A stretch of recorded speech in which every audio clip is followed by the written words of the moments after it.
भगवान प्राण समेत उसके थन को पीने लगे। जो अहिया श्लोक में व्यास जी लखे छे, रोष समन्वितो पिबत, रोष समन्वित होकर के बाल कृष्ण प्रभु ने उसके थन को पिया। ये सीधा साधा अर्थ है। आचार्यों एना भावो प्रकट करे। रोषना देवता छे रुद्र, एटले के भगवान रुद्र ने साथे राखीने भगवाने पूतना सुपयपान, पूतनाना स्तनपान कर्यु कि जेवू पूतनाए पोतानुं झेर चोपड़ेलुं स्तन भगवानना मुखमां आप्युं अने त्यां रोषना देव रुद्र शिवजी आव्या। अरे रुको रुको रुको रुको रुको, ये जहर चुपड़ करके आई है, मारने आई है, जहर पीने का अभ्यास मेरा है। तो बालकृष्ण प्रभु ने कहा कि चलो दोनों मिलकर के भोग लगाते हैं। आपने जम्मा बैठा हो नहीं समय अचानक कोई मेहमान आवे, अरे आओ आओ आओ आओ धन घड़ी, हालो हालो जम्मा हालो, अरे थोड़ू थोड़ू बेसी जाओ। एम भोळानाथ आव्या એટલે ભગવાન બાલકૃષ્ણ પ્રભુએ કહ્યું કે આવો આવો ભેગા મળી ભોગ લગાવીએ। એટલે ભોળાનાથે કીધું ઝેર આપણી પતરાવળીમાં આવવા દેવો, કારણ કે અમને એ અભ્યાસ છે।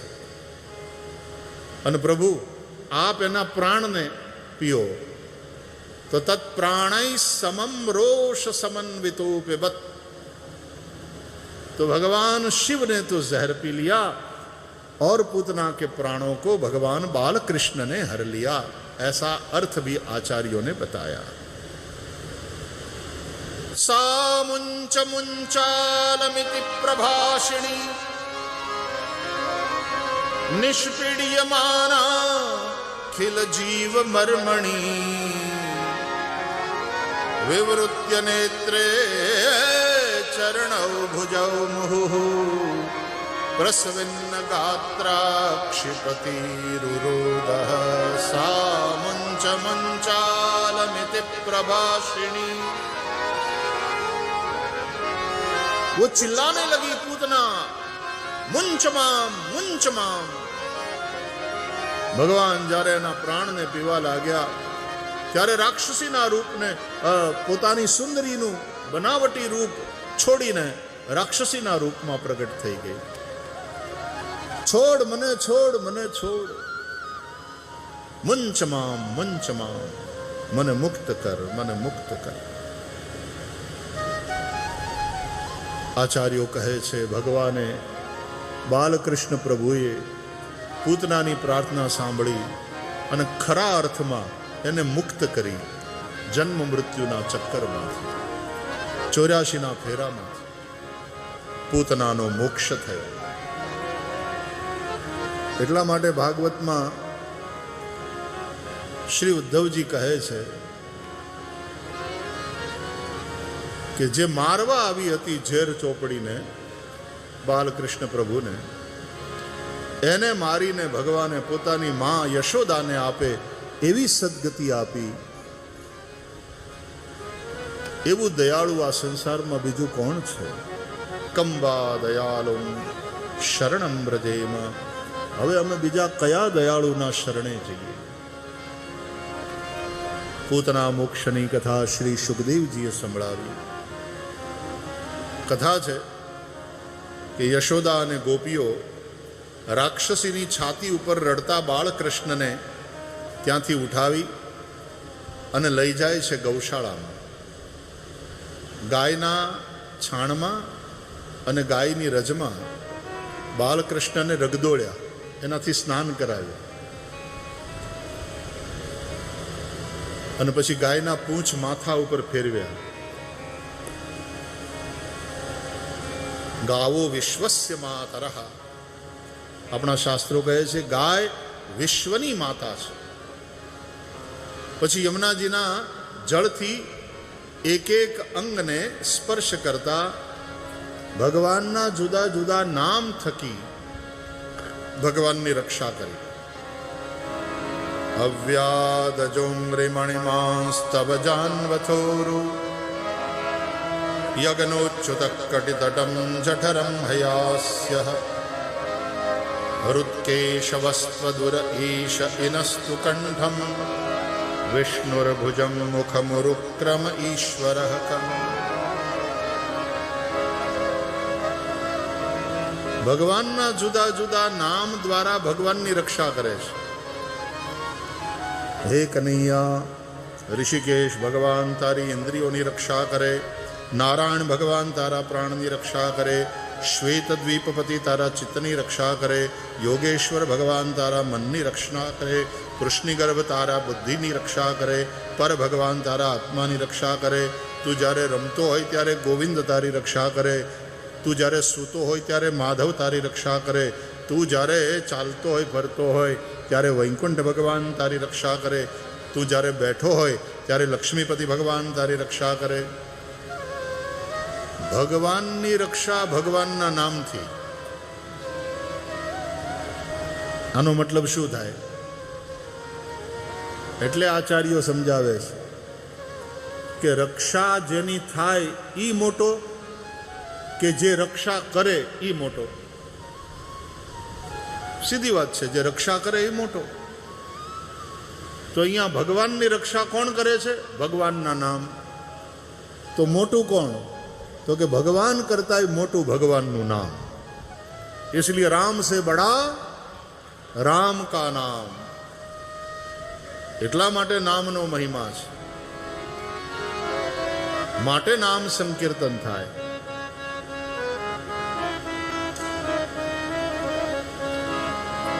હરિનારાયણ ગોવિંદા,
सब लिया, सभी शास्त्र का भेद, ओ बिना नाम नर के गया पढ़ पढ़ चारों वेद। नाम ही सकल शास्त्रों का सार है, राम से बड़ा है राम का नाम। नाम तुम्हारे अधीन है, जब चाहो जहां चाहो, जो वाला नाम चाहो भज सकते हो, संकीर्तन कर सकते हो। नामाधीन है भगवान। जो नाम लेता है उसका काम भगवान के द्वारा बनता ही है। मोटा मोटा संतो महान बन्या छे भगवानना नामना आश्रय थकी। अरे स्वयं सनत कुमारो ये तो परमहंसो छे अने छतांय नाम जपे छे। एनो मंत्र कयो खबर? ज्यां लख्यो है हरिशरणम हरिशरणम श्री हरिशरणम। आ सनत कुमारो नो मंत्र छे। हरि शरणम हरि शरणम हरि शरणम हरि शरणम।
श्री हरिशरणम। सनत कुमार जेवा परमहंसो पण नाम जप करे, मंत्र जप करे। संतत जपत शंभु अविनाशी, शिव भगवान ज्ञान गुण राशि। शिवजी अविनाशी छे, ज्ञान अने गुणना राशि छे। ए शिवजी पण सतत जेना नामनो जप कर्या करे। कहेવાનો अर्थ नामनो बहु मोटो महिमा छे अने कलिकालमां तो विशेष। कलयुग केवल नाम आधारा, सुमिरी सुमिरी नर ઉતરહી પારા. તો ભગવાનના નામ દ્વારા ભગવાન બાલકૃષ્ણની રક્ષા કરી. એવી કથા છે કે પછી પૂતના રાક્ષસીના શરીરના દાહ સંસ્કાર કર્યા. એટલું ભારી ભરકમ શરીર, એના 5 ટુકડા કર્યા અને 5 ચિતા બનાવી અને 5 ટુકડાના દાહ સંસ્કાર કર્યા. કારણ કે પૂતના અવિદ્યાનું પ્રતીક છે અને અવિદ્યા પંચપર્વા કહેવાય છે. અજ્ઞાન, રાગ, દ્વેષ, અભિનિવેશ અને અસ્મિતા. આ પંચપર્વ છે અવિદ્યાના.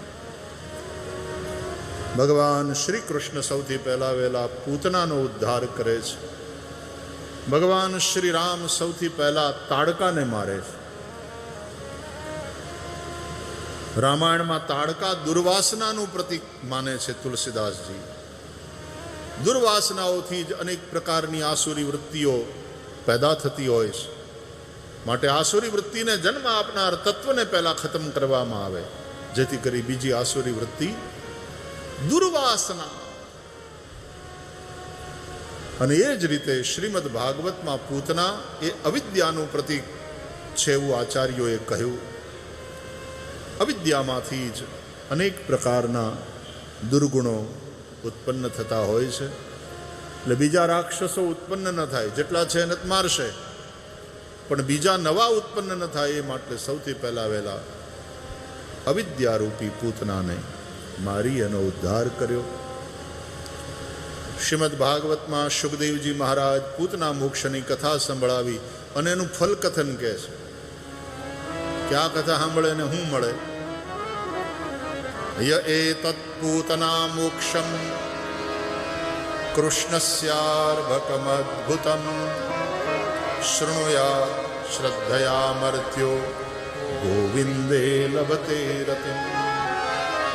પૂતના મોક્ષની આ કથાને જે શ્રદ્ધા ભક્તિપૂર્વક સાંભળે એની અવિદ્યા પૂતનાનો ભગવાન નાશ કરે અને અવિદ્યાનો નાશ થતા ગોવિંદે લભતે રતિમ, ભગવાનમાં રતિ થાય, ભગવાનમાં પ્રેમ થાય. સુખદેવજીના શ્રી મુખે આ કથા સાંભળીને રાજા પરીક્ષિતને પ્રસન્નતા થઈ. રાજા પરીક્ષિતે પોતાની પ્રસન્નતા વ્યક્ત કરી કે ભગવાન, પ્રભુ જે જે અવતાર લઈને જે જે લીલાઓ કરે છે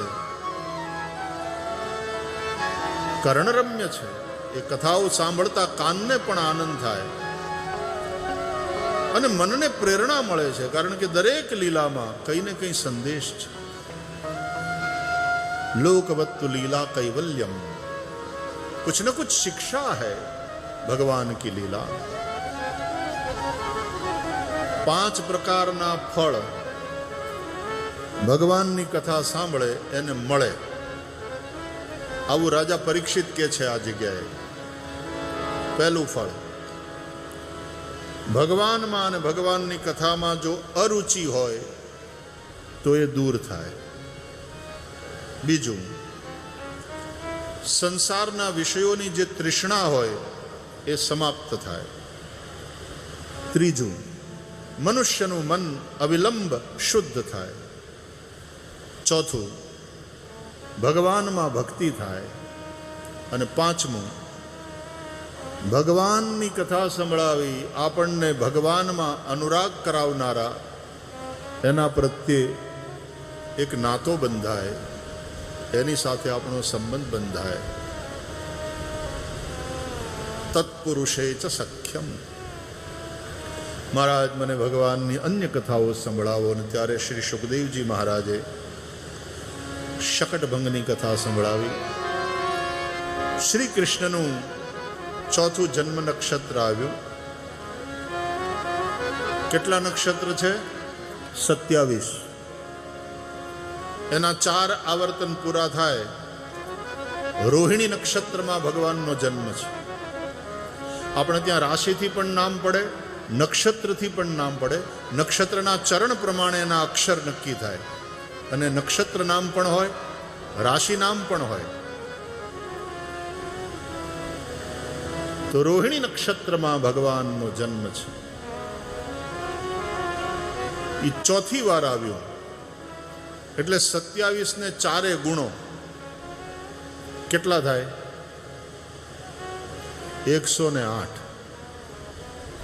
એક માળા પૂરી થઈ. શ્રી કૃષ્ણ 3.5 મહિના ઉપરાંતના થયા. પડખું ફરતા શીખ્યા. માં યશોદાએ આ જોયું અને પ્રસન્ન થયા. ઉત્સવ મનાવ્યો. બ્રાહ્મણોને બોલાવ્યા. ગામ આખાને નોતર્યું. ગોપીજનો આવ્યા. મંગલ વાજા વાગવા લાગ્યા. સુત માગધ બંદીજનો આવી સ્તુતિપાઠ કરે.